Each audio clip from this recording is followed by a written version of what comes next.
So cash flow statement अगर आप check करो तो कैश फ्लो स्टेटमेंट यहाँ पर एक आपके पास है अकाउंटिंग स्टैंडर्ड 3 जो कैश फ्लो स्टेटमेंट के लिए डील करता है। और अगर आप रीसेंट इंड एएस में अगर चेक करो तो in Ind AS you will have Ind AS 7 जो कैश फ्लो स्टेटमेंट के लिए यहाँ पर डील करेगा।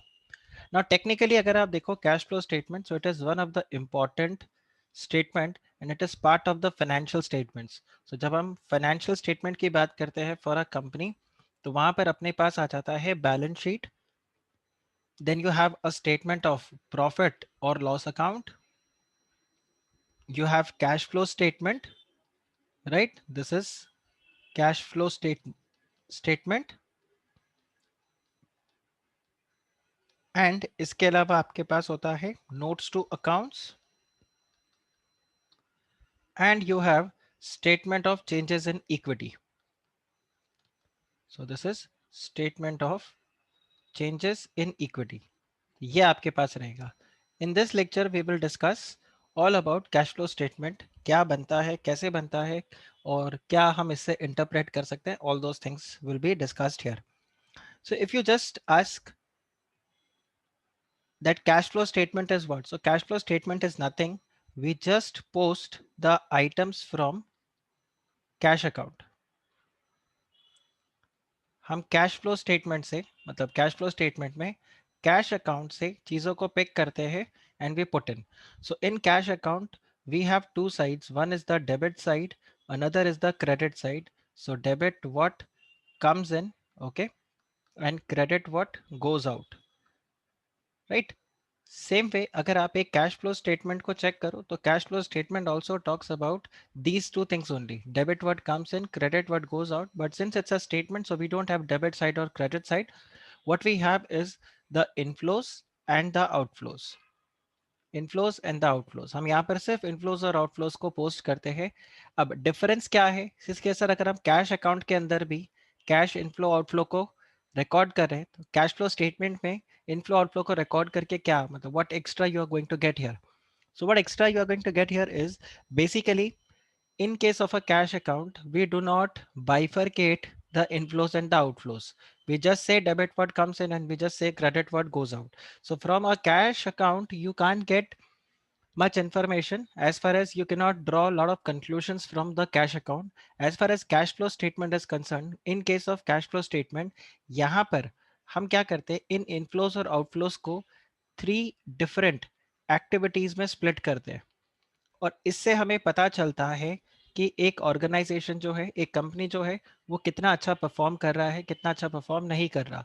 देखो सिर्फ पॉजिटिव कैश बैलेंस होना, ठीक है, पॉजिटिव कैश बैलेंस होना अच्छा बात है आपके लिए, लेकिन अगर आपको कोई बोले कि पॉजिटिव कैश बैलेंस है by selling the fixed assets of the company, by selling the investments of the company, तो ये आपके लिए अच्छा नहीं रहेगा। मैंने लोन ले लिया, लोन लेकर भी मेरा कैश बैलेंस पॉजिटिव हो सकता है।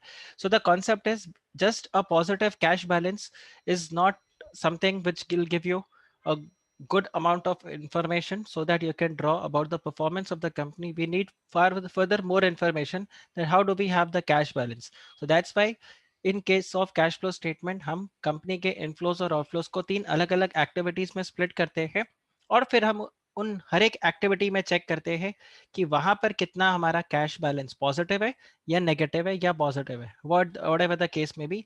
सो positive is inflow and negative is again the outflow. So positive अगर रहा किसी एक एक्टिविटी में, so we will say that the cash is generated because ये हमारे लिए क्या है, this is net inflows.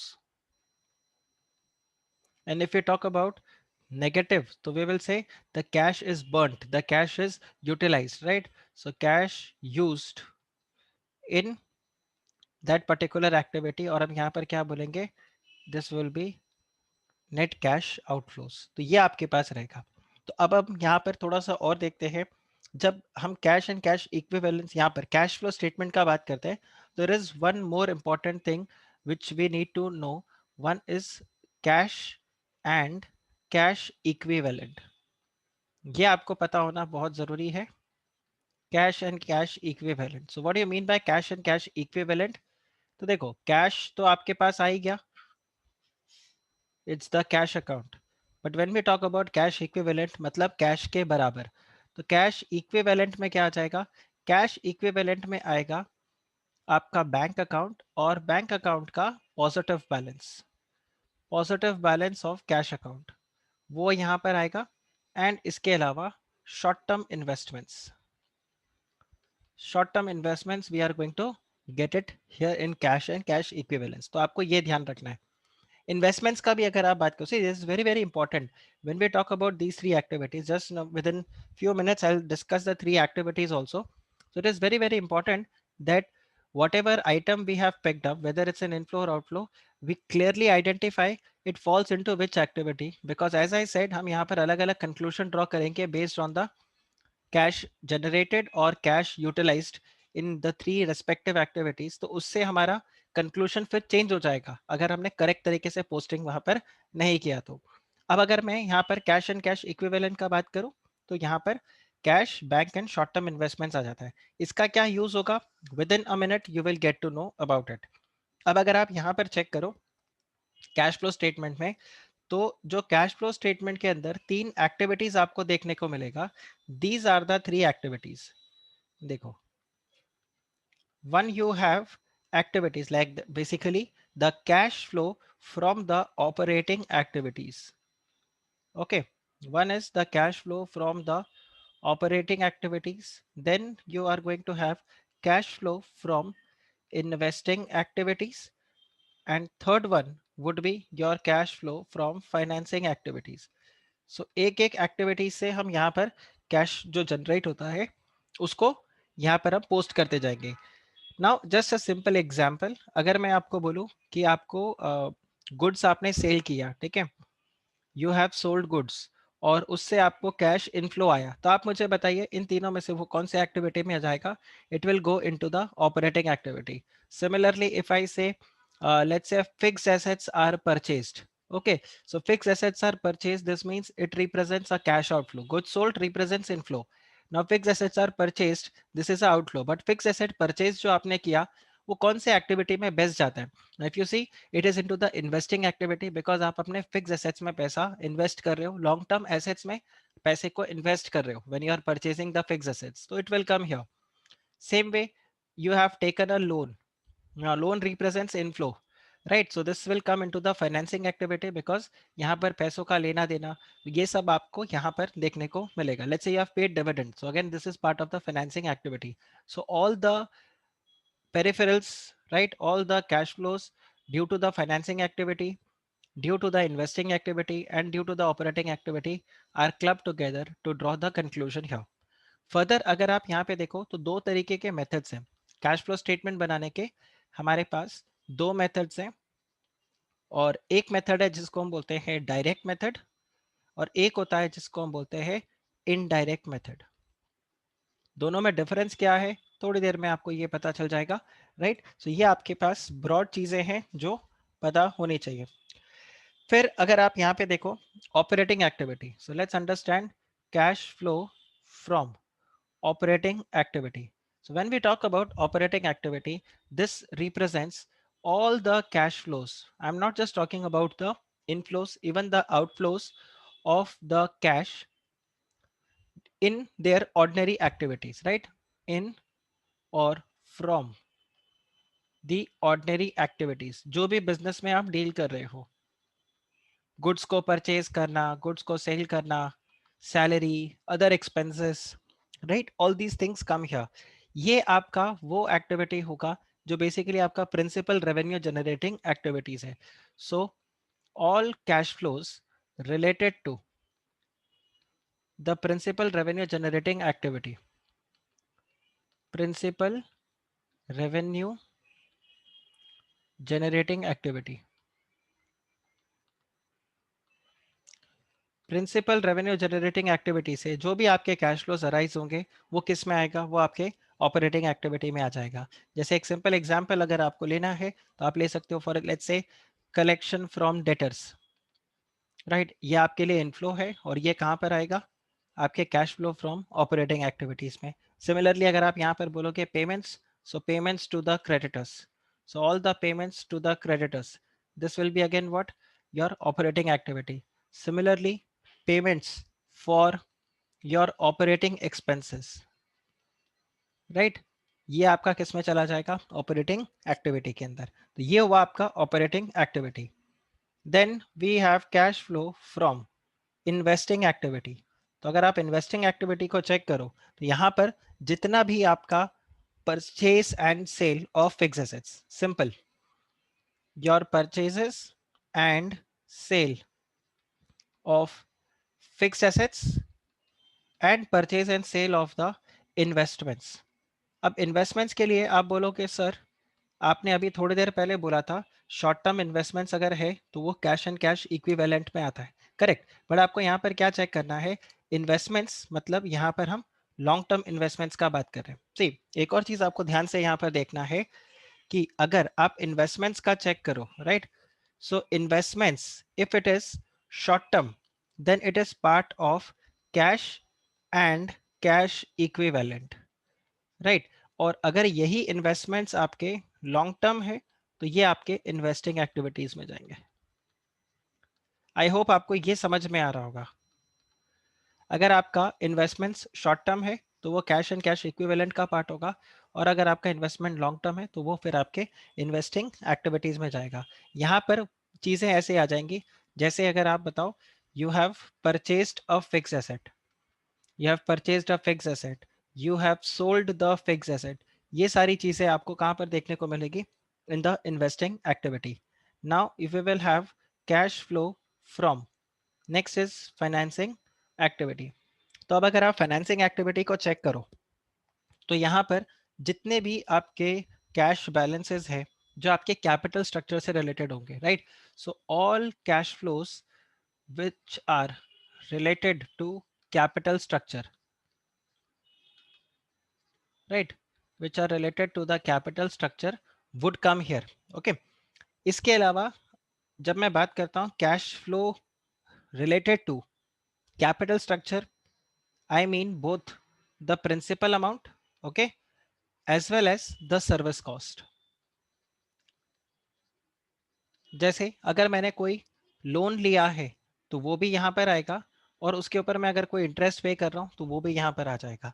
Same way if I have issued share capital, issue of equity shares, preference shares, वो यहाँ पर आ जाएगा। रीपेमेंट ऑफ द बाईबैक अगर आप कर रहे हो तो वो भी इधर आ जाएगा आपका। So all these things will come here in the financing activity. और सबको हम फॉर्मेट अगर लेते हैं तो हमारा वर्कआउट कैसे होता है?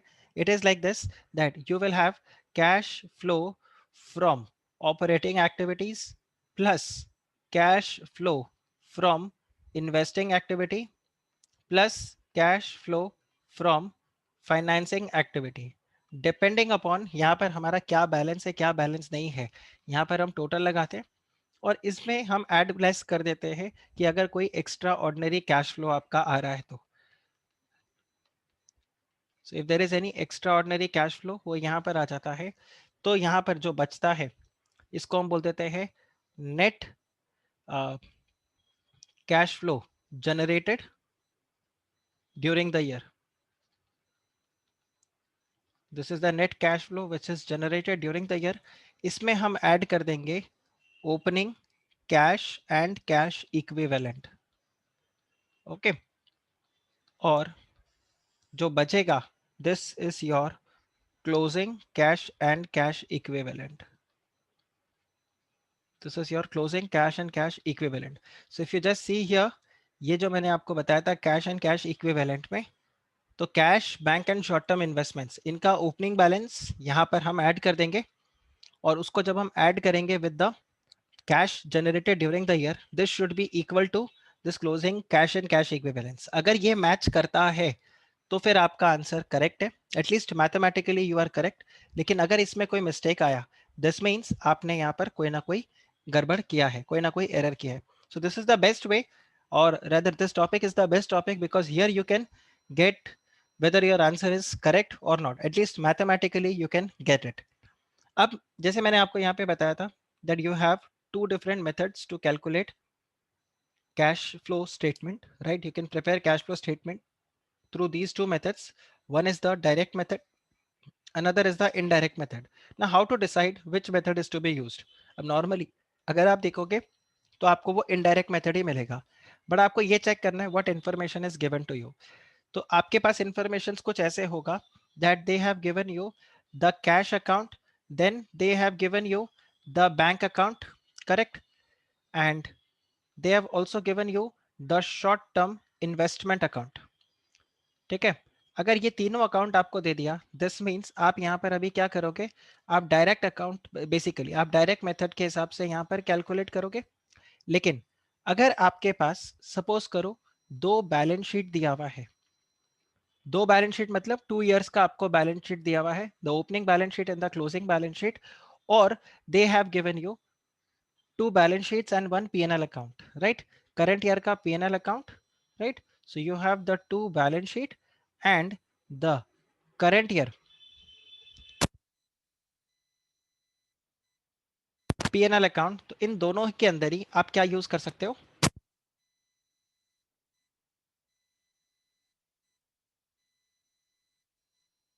आप यहाँ पे इनडायरेक्ट मेथड यूज कर लोगे टू कैलकुलेट द और to prepare the cash flow statement, right?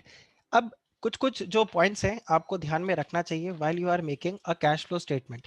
सी अगर कैश फ्लो स्टेटमेंट आपको मल्टीपल चॉइस क्वेश्चन में आता है, then there is another issue, क्योंकि उसमें जो मेटिकुलस पॉइंट्स आपको मैं बताऊंगा वो आपको ध्यान रखना है. Otherwise the best way to prepare a correct cash flow statement in first attempt is make as many working notes as you can. And when I talk about working note, I mean to say जो accounts यहाँ पर आप बनाते हो आपको वो account बना लेना चाहिए. कोई भी अकाउंट, लेट्स से आपको डेटर अकाउंट बोल दिया तो आपको ये डेटर अकाउंट बना लेना चाहिए. सो जो भी आपका रहेगा यहाँ पे, जैसे आपने डेटर अकाउंट बनाया, so you are going to have to opening balance, here you are going to have by closing balance, correct. ये आपको opening balance sheet closing balance sheet से मिल जाएगा. Then from P&L account you are going to get आपने कितना goods को cell किया, तो यहाँ पर आ जाएगा to credit sales, right. So this way you are going to get the balancing figure by cash received. सो अब ये जो आपके पास आ गया by cash received, this will get posted and this will get posted in the operating account. Same way अगर मैं आपको बताऊं, लेट्स से कोई फिक्स एसेट्स अकाउंट है, तो फिक्स एसेट्स अकाउंट में भी आप बिल्कुल ऐसे ही क्रिएट करोगे.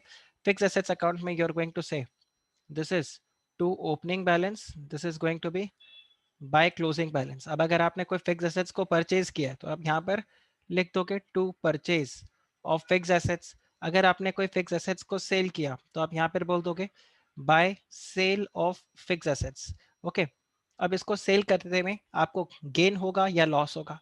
अगर लॉस हो गया तो वो इधर आ गया, गेन हो गया तो वो इधर आ जाएगा डेबिट साइड पे.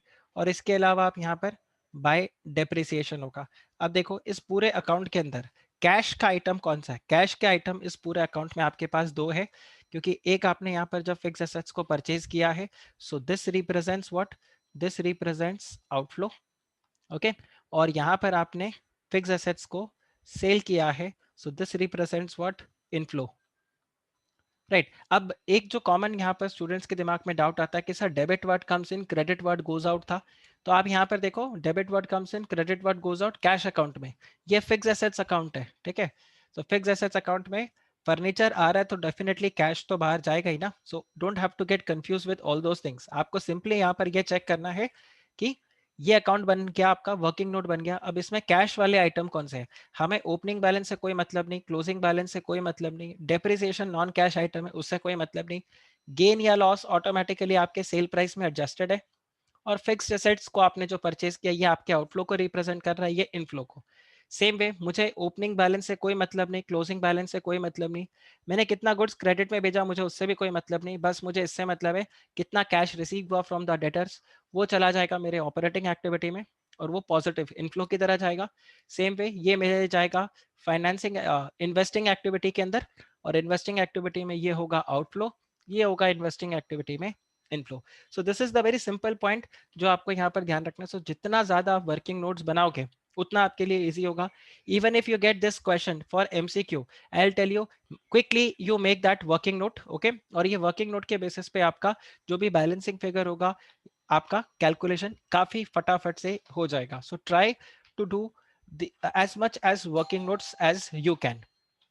अब फर्दर अगर हम यहाँ पे कुछ कुछ पॉइंट्स को आपको मैं बताऊं जो ध्यान रखने वाला है, वो क्या क्या पॉइंट्स हैं आपको, कि देखो यहाँ पर कुछ कुछ जैसे दो बैलेंस शीट मैंने आपको बताया, दो बैलेंस शीट अगर आपको यहाँ पर मिल जाता है तो उस दो बैलेंस शीट के अंदर क्या क्या चीजों को आपको ध्यान में रखना होगा। तो देखो आपके पास करंट लाइबिलिटीज से मैं शुरू करता हूँ, ठीक है। अब देखो करंट लाइबिलिटीज के अंदर आपके पास काफी सारे चीजें हो सकती है। अब कौन सा चीज का चेंज कहाँ कहाँ पर जाएगा, अब चेंज कैसे पता चलेगा, you are going to see the closing balance sheet minus the opening balance sheet, यही चेंज होगा आपके लिए। क्लोजिंग एंड ओपनिंग, यही जो इन दोनों का डिफरेंस होगा, इसके हिसाब से आप कैलकुलेट करोगे। तो अगर आपको मैं बोलता हूं there is a change in advance, there is change in advances, okay, so if there is any change in advance, if there is any change in, let's say, bills payable, okay, then if there is any change in, let's say इसको current assets भी मैं बता देता हूँ, current assets and current liability. आप ये देखो, if there is any change in the advances, change in the bills payable, change in the bills receivable, change in any of the prepaid expense, change in any outstanding expenses, तो ये सब जो आपके रहेंगे, ये सब आपके ऑपरेटिंग एक्टिविटी में होगा। All this will be in the operating activity. Similarly, if there is any change in the interest payable, right, change in the interest payable, or let's say change in any proposed dividend,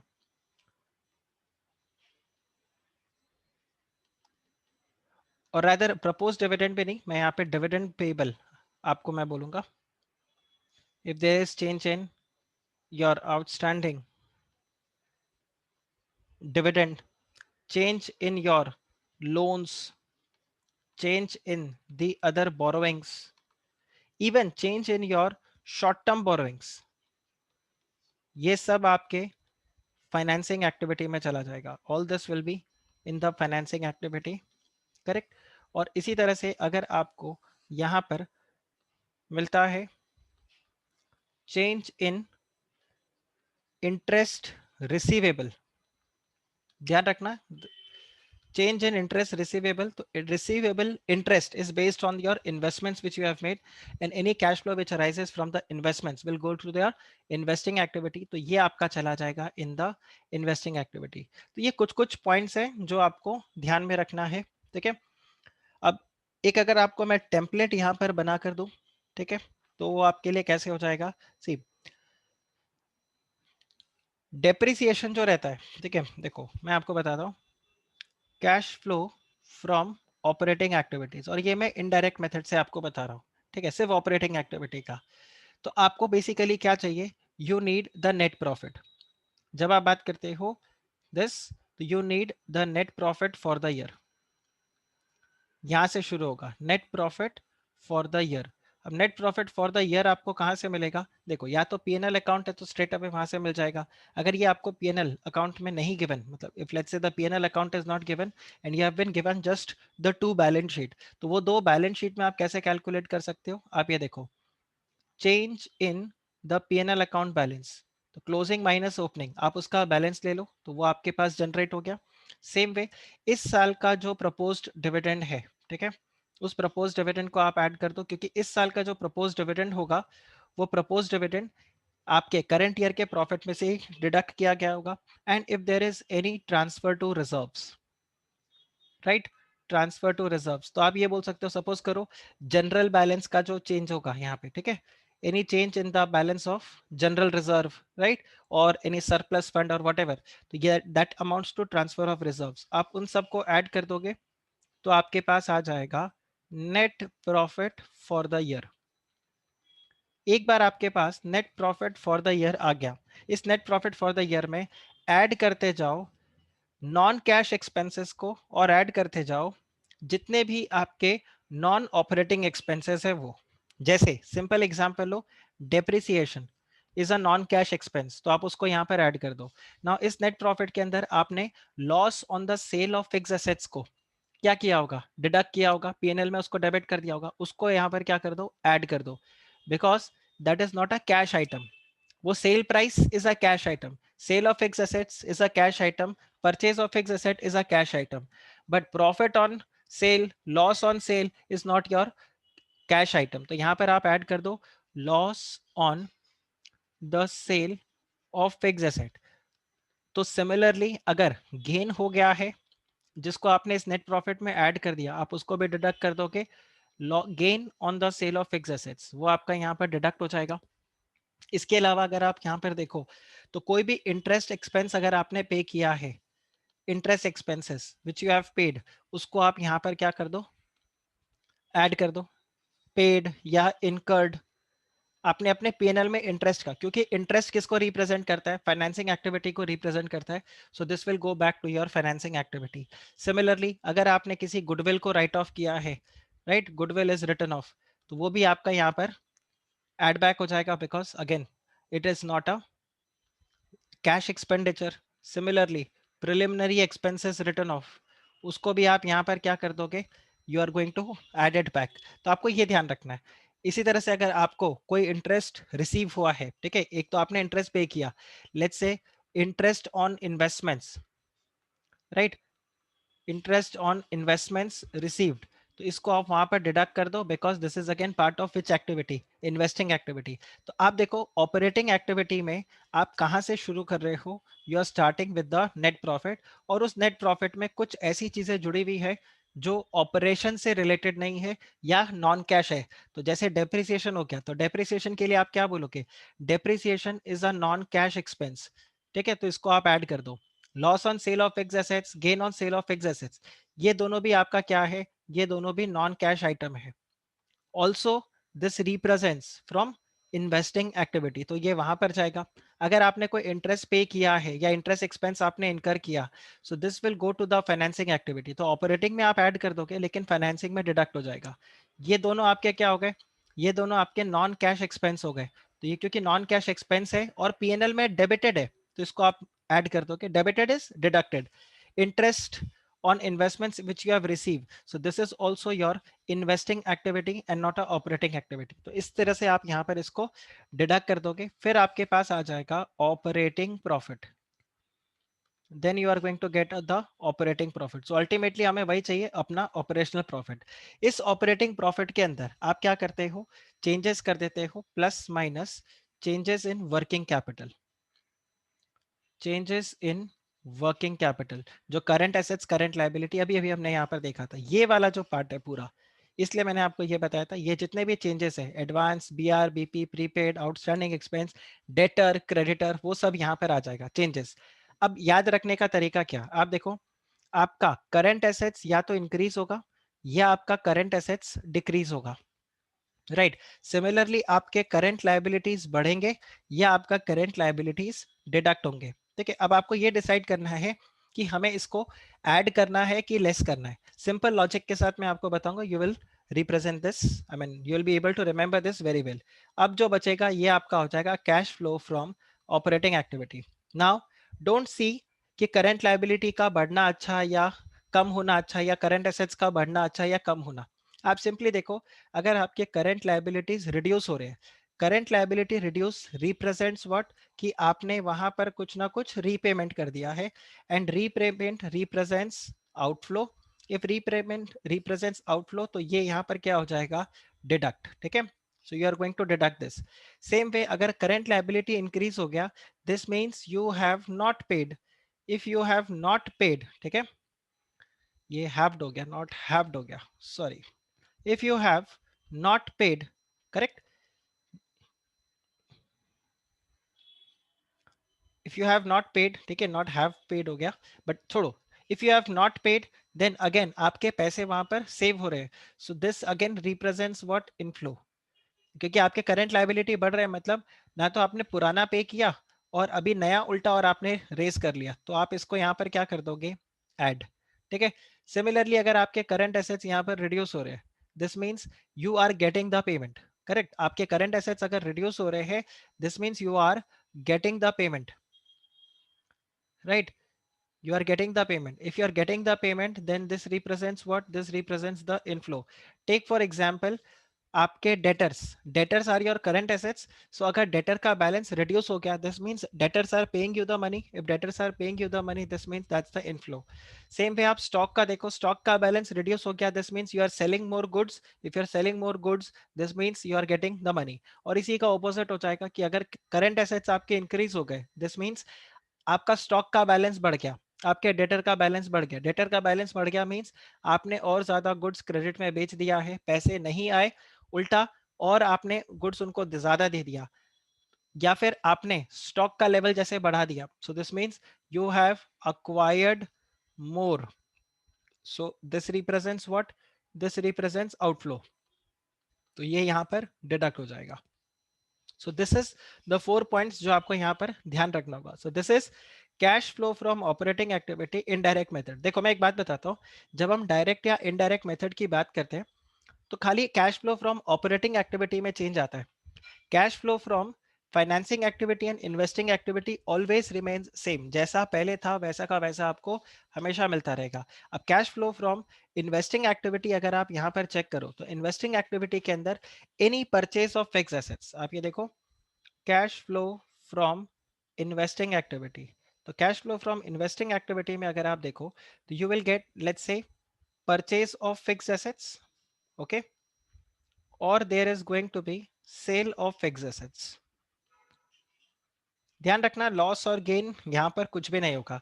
same way you are going to get purchase of investments और you are going to get sale of investments. Again यहाँ पर भी gain या loss कुछ भी नहीं आएगा। और तीसरा आपके पास यहाँ पर मतलब ये आप मेरे लिए ये दोनों एक है, fix assets one, investments are two, and third is your income from investments. Income from investments, right.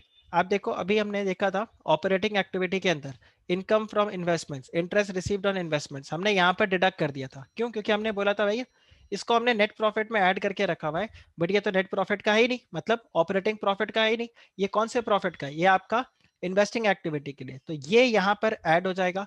Cell of fix asset represents inflow, तो ऐड हो जाएगा। Purchase of fix assets represents outflow, तो माइनस हो जाएगा। Sale of fix assets पैसे आ रहे हैं, purchase of fix assets जा रहे हैं। तो ब्रॉडली आपको ये 5 पॉइंट मिलेंगे। बस खाली आपको ध्यान क्या रखना है, इग्नोर द गेन और लॉस, इग्नोर द गेन और loss on the sale of fixed assets और इन्वेस्टमेंट्स, इसको आपने पूरी तरह से इग्नोर करना है, राइट। फिर अगर आप यहां पर चेक करो फाइनेंसिंग एक्टिविटी के लिए, तो फाइनेंसिंग एक्टिविटी में आपके पास यहाँ पे all cash flows relating to your capital structure would come. जैसे मैंने आपको यहाँ पे बताया था, let's say issue of share capital, equity share, preference shares, कुछ भी आप यहाँ पे कर रहे हो तो इशू ऑफ शेयर कैपिटल, तो ये आपके लिए इनफ्लो हो जाएगा। सेम वे अगर आप रिडेम्पशन कर रहे हो प्रेफरेंस शेयर्स का, या फिर आप कर रहे हो buyback, so this would represents a outflow. Same way अगर आपने यहाँ पर लोन इज टेकन, तो ये आपके लिए इनफ्लो है। और यहीं पर आपका लोन रीपेमेंट हो गया, तो ये डिडक्ट हो जाएगा। सेम वे आपने इंटरेस्ट पे किया, तो ये आउटफ्लो। अब आप देखो इंटरेस्ट एक्सपेंस को हमने यहाँ पर ऐड बैक कर दिया था, ये देखो ये जो इंटरेस्ट एक्सपेंस था इसको हमने ऐड बैक कर दिया था यहाँ पे। क्यों? क्योंकि हमने बोला था ये ऑपरेटिंग का खर्चा है नहीं, तो ऑपरेटिंग में ऐड कर दो क्योंकि उधर डिडक्ट किया हुआ है। अब आप यहाँ पर इसको ऐड डिडक्ट कर रहे हो financing activity, right. Similarly your dividend payment, dividend payments, right, this would represent your outflow. और अगर आप यहाँ पर चेक करो, इनफैक्ट अगर आप प्रीमियम पे भी रीपे करोगे ना, वो सब यहाँ पर आ जाएगा। प्रीमियम पे डिस्काउंट वाला तो खैर कोई प्रॉब्लम नहीं है, बट प्रीमियम पे अगर आप रीपे कर रहे हो, so everything will come here. And even your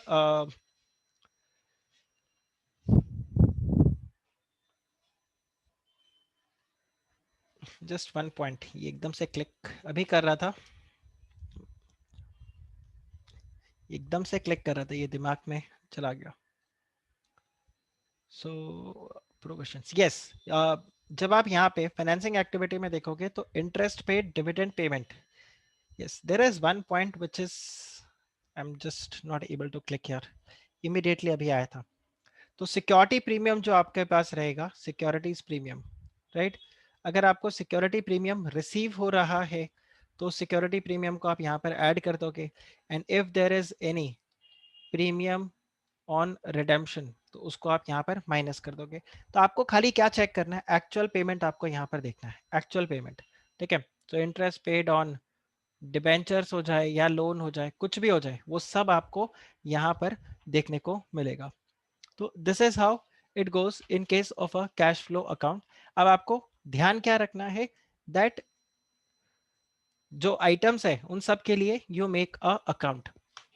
also ignore the provisions, right, ignore the provisions. अगर आपने कोई प्रोविजंस वगैरह बना के रखा हुआ है उन सबको आप क्या कर देते हो, इग्नोर कर देते हो। बेसिकली ये प्रोविजंस को आपने कैसे इग्नोर करना है मैं बताता हूँ। Because these provisions are already deducted, these provisions are already deducted from the operating profit और basically from the P&L account, right? लेकिन आप मुझे बताओ क्या जो प्रोविजंस आपने क्रिएट करके रखा हुआ है इंक्लूडिंग योर प्रपोज डिविडेंड, क्या उसमें कोई कैश आउटफ्लो हुआ है? Answer is no. Provisions is a non cash item, it is a non cash item. तो आप यहां पर क्या करोगे, आप basically you this is since this is already deducted in the P&L account, तो जब आप cash flow from operating activity में जाओगे तो वहां पर आप क्या कर देते हो, प्रोविजंस को ऐड कर देते हो। ठीक है, to get the operating profit, this is what you do, operating profit निकालने के लिए। अब प्रोविजंस कुछ भी हो सकता है यहाँ पर। Your provisions can be for your bad debts, right, provisions can be for the bad debts, the provisions can be again for the losses, the provisions can be again for the dividend, proposed dividend जिसको हम बोलते हैं। तो ये सब आपको यहाँ पर मिल सकता है, तो ये आपको ध्यान रखना है। अब मैं आपको यहाँ पे कुछ कुछ अकाउंट्स बना के दे रहा हूँ, ठीक है, जो आपको एडजस्टमेंट्स में हेल्प करेगा, right. You are going to get these points in the adjustments. तो एडजस्टमेंट्स में सबसे पहला, जैसे आपको प्रोविजन फॉर टैक्स अकाउंट मिलेगा, प्रोविजन फॉर टैक्स अकाउंट। अब देखो provision for tax account it's a liability, ये बैलेंस शीट में लायबिलिटी साइड पे आएगा। तो प्रोविजन फॉर टैक्स, ये देखो इसका ओपनिंग बैलेंस क्रेडिट साइड पर होगा, so you are going to have by opening balance and you are going to have here to closing balance, right. अब अगर आपने फर्दर और प्रोविजन को क्रिएट किया तो वो आपको यहां पर मिलेगा by P and L account. And what does this represent, this represents the new provision created, okay, this is the new provision created. और जो बच जाएगा आपके पास वो आपके लिए क्या हो जाएगा, to cash paid, right, and this cash paid is your outflow. This is representing what, this is representing the payment of tax, payment of tax. तो ये आपका क्या हो जाएगा, outflow, this would represent outflow. और ये आउटफ्लो कहां पर जाएगा, प्रोविजन फॉर अपना जो ऑपरेटिंग एक्टिविटी है, ऑपरेटिंग एक्टिविटी के अंदर ये वहां पर आपका चला जाता है। सिमिलरली अगर आपने देखना है और एडजस्टमेंट्स, तो एडजस्टमेंट्स में एक आपको मिलेगा डिविडेंड अकाउंट। आप ये देखिए डिविडेंड अकाउंट, और ये डिविडेंड अकाउंट के लिए अगर आप देखो तो आपके पास क्या आ जाएगा, ये देखिए bye opening balance, basically this is your proposed dividend, okay. तो ये आपका ओपनिंग बैलेंस हो गया, और ये हो जाएगा आपके लिए टू क्लोजिंग बैलेंस, क्योंकि लाइबिलिटी है, again you have to pay. अच्छा, यहाँ पर आपको मिलेगा by P and L account, ठीक है। अब P N L account is basically what, ये इस साल का आपका dividend proposed, this is the dividend proposed. अब क्योंकि आपने पीएनएल अकाउंट में इसको डिडक्ट करके रखा हुआ है, तो जब आप cash flow from operating activity में जाओगे तो इसको ऐड कर दोगे to find out the current year net profit, okay. अब इसके अलावा आपके पास यहां पर क्या आ जाएगा, you are going to get to bank. अब ये बैंक क्या रिप्रेजेंट करेगा, this bank is going to be representing the payment of dividend, the payment of dividend. Now ध्यान रखना, this dividend can be what, this dividend can be interim dividend, this can be an interim dividend or this can be a final dividend. तो जैसा भी रहेगा as the case में भी ये आपका पेमेंट. अब ये कहाँ जाएगा, this would go minus in cash flow from financing activity, right. Just to give you a idea, आप ये देखो करंट ईयर का बेसिकली जो लास्ट ईयर का प्रपोज डिविडेंड था, वो लास्ट ईयर का प्रपोज डिविडेंड था 1 लाख रुपया. ठीक है, तो ये आ गया 1 लाख रुपीज. और ये हो जाएगा आपके लिए टू क्लोजिंग बैलेंस, ये हो जाता है अपने करंट ईयर का प्रपोज डिविडेंड जनरली. तो ये हो गया लेट्स से 1,30,000, राइट. अब इस साल का, जो पिछले साल का प्रपोज डिविडेंड था, ये इस साल आपने पे किया, तो this will go like this to bank 1 lakh rupees. Okay, तो ये तो हो गया फाइनल डिविडेंड के लिए. इसी तरह से हो सकता है आपने इंटरिम डिविडेंड भी पे किया हो टू बैंक इंटरिम डिविडेंड. तो लेट्स से आपने यहाँ पे 50,000 का इंटरिम डिविडेंड पे किया, तो बैलेंसिंग फिगर ये आपके लिए क्या हो गया, पीएनएल अकाउंट. ध्यान रखना ये क्या था आपका, this was opening proposed dividend and this is your closing proposed dividend. तो पीएनएल में आपने कितना डेबिट किया होगा, इन सब का आप टोटल ले लो. So this becomes 1 lakh, 2 lakh, this is 280, 280 minus 1 lakh, तो ये आ गया 1,80,000. तो ये 1,80,000 आपके cash flow from operating activity में शुरू में ऐड हो जाएगा to calculate the current year's net profit, और ये दोनों आपके फाइनेंसिंग एक्टिविटी में जाकर डिडक्ट हो जाएंगे because this represents the outflow. I hope ये आपको यहाँ पर अच्छे से समझ में आ रहा होगा. तो एक इसी का एग्जाम्पल मैं आप लोगों को और दे देता हूँ. Let's take this example. जैसे ये मैं आपको देता हूँ debit balance and credit balance, और ये आ गया आपके पास debit credit, sorry, this is your opening balance and the closing balance. So this is the opening balance and this is the closing balance. और यहाँ पर आपके पास आ जाता है let's say proposed dividend. Okay, and the proposed dividend is, here it is 1 lakh and here it is 1,40,000. Okay, and similarly आपने dividend जो पूरे साल में पे किया, dividend payable, ध्यान रखना जो पे किया वो आपको पता करना है, बट डिविडेंड पेबल जो आपके पास है वो कितना है 10,000, और यहाँ पर आपको 15,000 का डिविडेंड अभी पे करना है. So this is your outstanding dividend. इसके अलावा आपको वो ये भी बोलता है that company paid interim dividend of ₹10,000 during the financial year. अब आप यहाँ पर कैसे निकालोगे, और बेसिकली यहाँ पर आपको पूछेगा what would be the treatment of dividend in the cash flow statement. Dividend in the cash flow statement. तो आप यहाँ पर देखो आपको दो अकाउंट बनाना पड़ेगा. एक होगा आपका प्रपोज डिविडेंड अकाउंट और एक बनेगा आपका डिविडेंड पेबल अकाउंट. तो आप यहाँ पर देखो ये हमने बनाया प्रपोज्ड डिविडेंड अकाउंट, और प्रपोज डिविडेंड अकाउंट दोनों ही लाइबिलिटी है अपने लिए. तो ये अपना क्रेडिट बैलेंस होगा इनका ओपनिंग बैलेंस, तो मैंने यहाँ पर लिया बाय ओपनिंग बैलेंस. अब आप देखिए यहाँ पर propose dividend opening balance 1 lakh and this is the closing balance, और क्लोजिंग बैलेंस हो जाएगा 1,40,000. Similarly we also have one more account that is outstanding dividend और dividend payable account, right. So the dividend payable account अगर आप यहाँ पर लो तो डिविडेंड पेबल का ओपनिंग बैलेंस आपके पास यहाँ पर आ जाएगा by opening balance which is 10,000 and you have to closing balance, this is going to be 15,000. ये इंफॉर्मेशन आ गया. और इस साल हमने यहाँ पर 15,000 का डिविडेंड जो है, जो इंटरिम डिविडेंड है 10,000 का, वो हमने और पे किया है, करेक्ट. तो अब आप यहाँ पर चेक करो, यहाँ पर आ जाएगा आपके लिए इंफॉर्मेशन के हिसाब से. तो मैं यहाँ पर सबसे पहले लिख देता हूँ this is to interim dividend, ठीक है. और ये इंटरिम डिविडेंड आपने 10,000 रुपए का यहाँ पर पे कर दिया. इसके अलावा अगर आप चेक करो तो आपको ये पता करना है कि करंट ईयर का मेरा जो प्रॉफिट है वो कितना, ठीक है. सो आप यहाँ पर देखो there is a unclaimed dividend of 5,000 rupees, ठीक है. कैसे पता चल रहा है? आप यहाँ पे देखो 10,000 का ओपनिंग और ये 15,000, तो यहाँ पर आपके पास क्या है?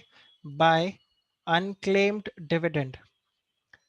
इसका मतलब आपने इतना डिविडेंड यहाँ पर कम पे किया, ठीक है, ये 5,000, तो ये भी इधर चला जाएगा टू अनक्लेम्ड डिविडेंड। मतलब आपने जितना डिविडेंड प्रपोज किया उसमें 5,000 का डिविडेंड आपने कम पे किया है, ठीक है। तो अब अगर आप यहाँ पर देखो तो ड्यूरिंग द ईयर आपने कितना डिविडेंड यहाँ पर फिर पे किया होगा? आपने पे किया होगा, ये देखो एक आ जाएगा आपके पास यहाँ पर टू बैंक, ओके, और इधर आ जाता है आपके पास by P and L account. तो करंट ईयर में आपने कितना डिविडेंड प्रपोज किया है? तो करंट ईयर में आपने 1,50,000 रुपए का डिविडेंड प्रपोज किया। कैसे? 1,40,000 का ये और 10,000 का ये, तो 1.5 लाख का डिविडेंड आपने प्रपोज किया। दिस मीन्स आपने कितना डिविडेंड पे किया? Balancing figure. And this balancing figure is how much? This is 2,50,000, 250, 150 गया यहाँ पे, 1 लाख इन दिस पाइप, तो दिस इज 95,000 रुपीज। ये आ रहा है आपको समझ में ये वाला पार्ट पूरा? How come you got this 1,50,000? This is 1,40,000 and the 10,000 interim dividend, ये दोनों आपका क्या है? This is the dividend proposed in current year, ठीक है। तो अब अगर आप यहां पर पूरा पार्ट को अगर चेक करो तो इसमें ट्रीटमेंट क्या क्या आएगा? सी, मुझे ओपनिंग बैलेंस से कोई मतलब नहीं है, ध्यान से चेक करना। मुझे ओपनिंग बैलेंस से कोई मतलब नहीं, मुझे क्लोजिंग बैलेंस से कोई मतलब नहीं। ये इंटरिम डिविडेंड 10,000 रुपए का मैंने पे किया है, मुझे इससे मतलब है। अच्छा, अनक्लेम डिविडेंड है, ये भी मुझसे कोई मतलब नहीं, क्योंकि इसमें this does not represent any outflow. Same way मुझे यहाँ पर ये 10,000 से कोई मतलब नहीं, ये 15,000 से कोई मतलब नहीं। सो मेरे लिए जो तीन अमाउंट इंपॉर्टेंट है यहाँ पर इस पूरे ट्रांजैक्शन के अंदर, सो ये अनक्लेम डिविडेंड, इससे भी कोई मतलब नहीं। तो मेरे लिए इस पूरे क्वेश्चन के अंदर जो काम का इंफॉर्मेशन है, एक वो ये है 1,50,000, ये जाएगा पीएनएल अकाउंट अपना ऑपरेटिंग एक्टिविटी में ऐड हो जाएगा। This will go to the financing activity outflow, this will go to the financing activity outflow. So इसमें अगर आपसे किसी ने पूछा कि क्या ट्रीटमेंट होगा, तो इस इंफॉर्मेशन से आपको पहले ये अकाउंट बनाना है and you have to find out what all are the cash balances which are available, और उसके हिसाब से आप यहाँ पर कैलकुलेट करोगे। सो यू वुड से जो पीएनएल अकाउंट में आपको यहाँ पर मिल रहा है 1,50,000 रुपीज का, ये आपके ऑपरेटिंग एक्टिविटी में जाकर ऐड हो जाएगा, ठीक है। टू कैलकुलेट, क्यों ऐड होगा? टू कैलकुलेट ऑपरेटिंग प्रॉफिट, ठीक है। दूसरा आपके पास यहां पर रहेगा interim dividend paid. Interim dividend paid आपका कितना था? 10,000 rupees. So this 10,000 rupees represents an outflow, तो ये आपका चला जाएगा। सेम वे अगर आप यहाँ पर ये देखोगे फाइनल डिविडेंड पेड, तो आपका फाइनल डिविडेंड पेड यहाँ पर कितना है? 95,000, right. So this 95,000 would represent what? This would represent the outflow. तो ये तीन आपका पूरा calculation from this account, from this portion, ये तीन कैलकुलेशन आपका निकल के आएगा। बताओ, does this make sense? Does this make sense? Yes, right? Ayush, Sahil, yes, does sir. This make sense? Yes, sir. Right, ये एक सबसे कॉमन क्वेश्चन है जो आपको कई बार मतलब एडजस्टमेंट्स में भी देखने को मिल जाता है। Now you just see, I can again give you one question just for the practice side, you can do it yourself. You have opening balance, you have closing balance, right? And then you have proposed dividend and you have outstanding dividend, okay? So यहाँ पर आ जाता है आपके पास 1 lakh rupees and here it is 1,40,000. Here I say this time it is 10,000 and this is 6,000. This is another example that I have given you. और यहाँ पर आपको एक और information मैं दे रहा हूँ कि interim dividend paid during the year. During the year आपने जो interim dividend pay किया वो है 6,000 रुपीज का, करेक्ट? Now tell me क्या impact होगा इसका on cash flow statement. Can you all try this?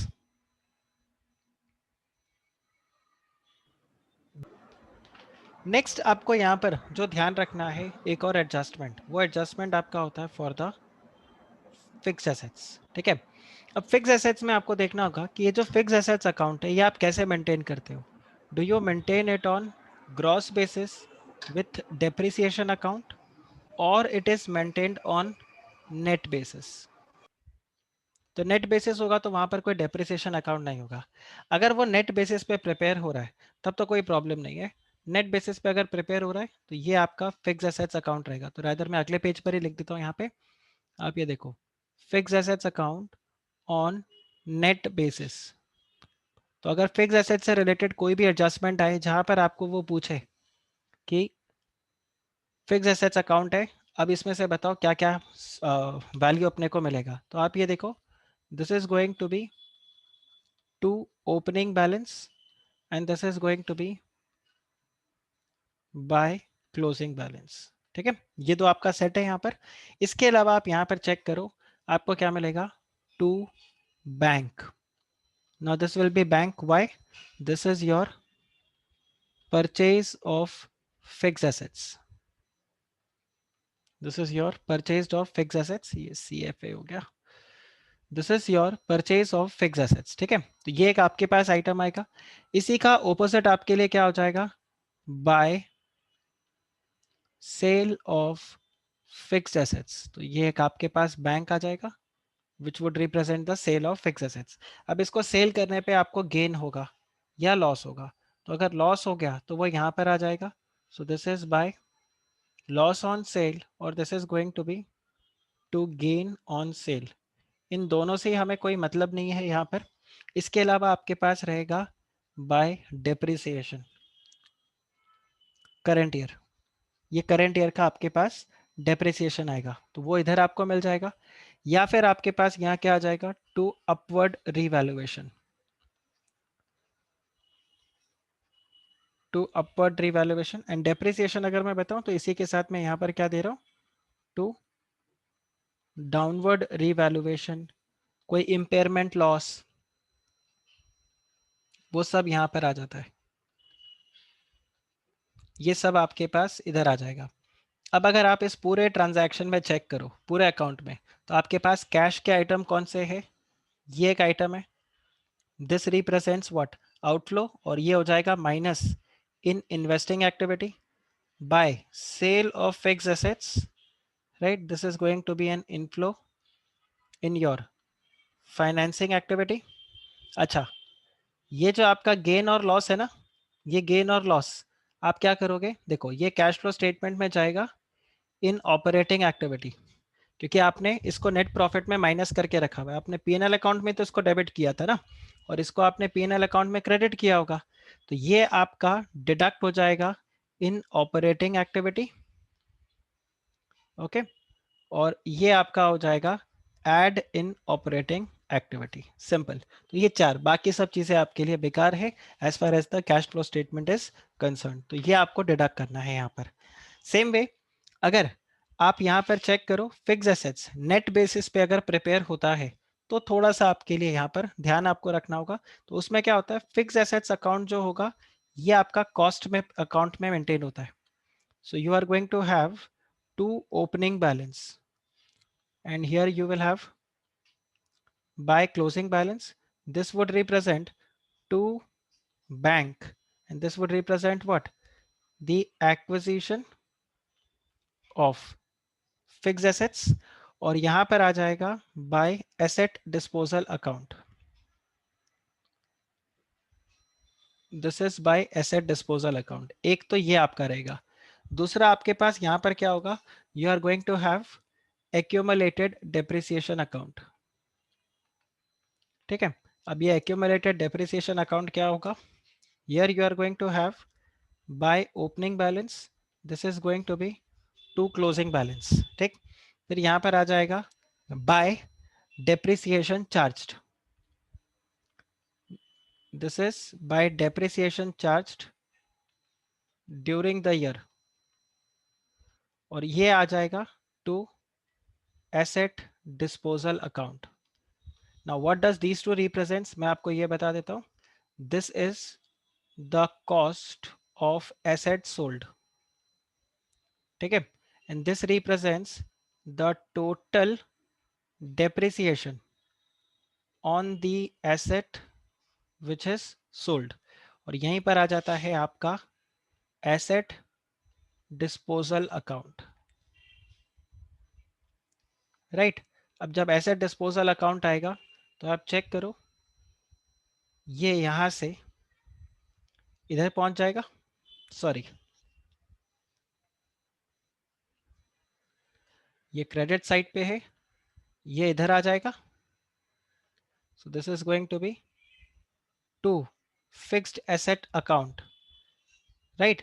यहां पर आ जाएगा by accumulated depreciation account. Right. अब यहां पर आ जाएगा आपके पास by bank. This is selling price of the fix asset. अब यहां पर बैलेंसिंग फिगर बचा तो ये क्या हो जाएगा, लॉस ऑन सेल. ये हो जाएगा to gain on sale. This would be to gain on sale. ठीक है. ये होगा आपके लिए balancing figure. Now what we are going to do, और इसमें से हमारे को क्या क्या इंफॉर्मेशन चाहिए. दिस, क्योंकि बैंक अकाउंट है, ये क्या रिप्रेजेंट करेगा, this is going to represent your cash flow from investing activity. तो ये नेगेटिव में जाएगा आपका cash flow from investing activity. So this I would just write it. So this is minus from investing activity, क्योंकि cash outflow हो रहा है. अच्छा, अगर आप यहां पर इनको चेक करोगे, इन सब से हमें कोई मतलब नहीं है. ये आ जाता है आपके लिए एसेट डिस्पोजल अकाउंट, इससे भी कोई मतलब नहीं. ये आपने डेप्रिसिएशन चार्ज किया है ड्यूरिंग द ईयर, मतलब ये अमाउंट आपने प्रॉफिट एंड लॉस अकाउंट में डेबिट किया है. तो इसको आप क्या कर दोगे, add in operating activity. And why we are going to add it in the operating activity, because we need to find out the net profit. Okay. अब यहां पर अगर आप चेक करो तो आपके पास एक और आ रहा है बैंक. ओके. और बैंक में आपके पास है यहां पर selling price of the fix assets. So ये आप यहां पर क्या करने वाले हो, you are going to add this in the investing activity. क्योंकि आपने इन्वेस्टमेंट्स को बेचा, अपने फिक्स एसेट्स को बेचा, तो आपको कैश जनरेट हुआ. अगर आप बात करते हो इस गेन या लॉस का, तो गेन डिडक्ट हो जाएगा इन ऑपरेटिंग एक्टिविटी, और ये जो लॉस है ये आपका ऐड हो जाएगा in operating activity. So this way you are going to get the fix asset account settled here. I hope fix asset account आपको काफी क्लियर हुआ होगा. इसमें नेट बेसिस में ज्यादा प्रॉब्लम नहीं आता, बट अगर आप यहाँ पर चेक करो, ग्रॉस बेसिस पे अगर फिक्स एसेट्स अकाउंट को मेंटेन किया है, आपको थोड़ा सा यहाँ पर ध्यान रखना होगा, so that you don't make a mistake here. Then, apart from fixed assets, right?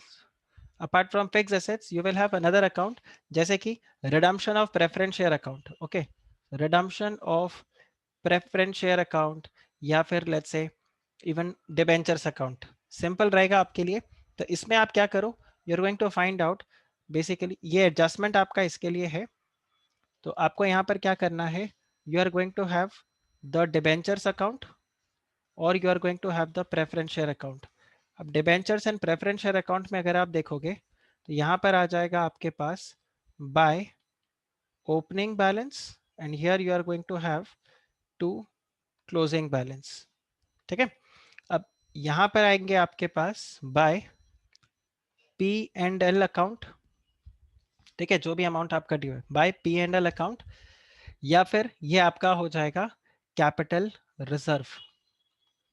Now ये क्या रिप्रेजेंट करता है, ये आपका रिप्रेजेंट करेगा जो अमाउंट आपका ड्यू हो गया, जो एक्स्ट्रा अमाउंट आप पे कर रहे हो यहाँ पर. ठीक है. तो दिस इज ऑपरेटिंग एक्टिविटी में चला जाएगा, और ये आपका ट्रांसफर हो जाएगा to capital reserve. Transfer to capital reserve, वो वहां पर एडजस्ट हो जाएगा. राइट. और इधर आ जाएगा आपके पास टू कैश अकाउंट. ठीक है. और कैश अकाउंट में आपका ये रिडम्पशन अमाउंट आ जाएगा. This will B inclusive of premium, जितना आप यहाँ पर पे कर रहे हो. So this would become a financing activity. So this will be deducted from financing activity. इसको आप ऐड कर दोगे इन ऑपरेटिंग एक्टिविटी और ये तो आपका कैपिटल रिजर्व में जाएगा, तो वहां पर ये एडजस्ट हो जाएगा। तो आपको इन सब चीजों को ध्यान में रखना है। जैसे प्रोविजन फॉर डेट्स, अभी कुछ कुछ इन्फॉर्मेशन मैं आपको बता रहा हूँ। प्रोविजन फॉर बैड डेट्स अगर आपको मिलता है, ठीक है, अगर ये प्रोविजन इंक्रीज हो रहा है, ठीक है, तो आप इसको क्या कर दो, ऐड करोगे इन ऑपरेटिंग एक्टिविटी, और ये प्रोविजन डिडक्ट हो रहा है तो आप इसको माइनस कर दोगे इन ऑपरेटिंग एक्टिविटी। सिमिलरली अगर आप प्रिलिमिनरी एक्सपेंसेस को देखो, तो प्रिलिमिनरी एक्सपेंसेस आप यहाँ पर देखो, ये आपका डिडक्ट होगा, तो आप इसको क्या कर दोगे, ऑपरेटिंग एक्टिविटी में ऐड कर दोगे यहाँ पे।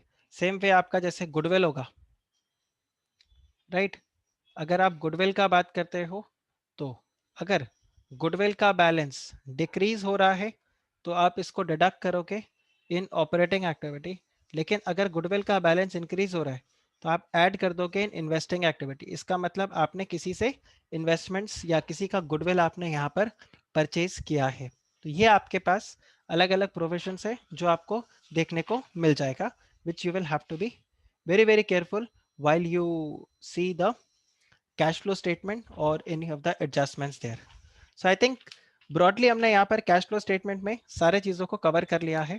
आप एक चीज और देखना बैंक बैलेंस के लिए, तो बैंक बैलेंस के अंदर क्या रहता है, अगर आपका बैंक बैलेंस पॉजिटिव है तो ये आपके कैश एंड कैश इक्विवेलेंस में चला जाएगा, ठीक है। अगर आपका बैंक बैलेंस नेगेटिव में आता है, ठीक है, मतलब जो change in bank and bank ये आपका नेगेटिव में आता है, तो this represents what, this represents overdraft, तो ये आपका फाइनेंसिंग एक्टिविटी में जाएगा, this will go in your financing activity. तो ये सारा चीज है जो आपको ध्यान रखना है। Apart from that I think there is not much of the information which is left in case of cash flow statement is concerned. बताइए क्या आप लोगों को ये समझ में आया? मैंने ब्रॉडली सारे एडजस्टमेंट्स यहाँ पर आप लोगों के कवर कर दिए हैं, इससे ज्यादा आपको एडजस्टमेंट्स वहां पर देखने को नहीं मिलेगा। समझा सर। समझा ये वाला साहिल? हाँ सर। राइट, ठीक है। So that's it for this lecture then, take care, bye bye. Thank you sir.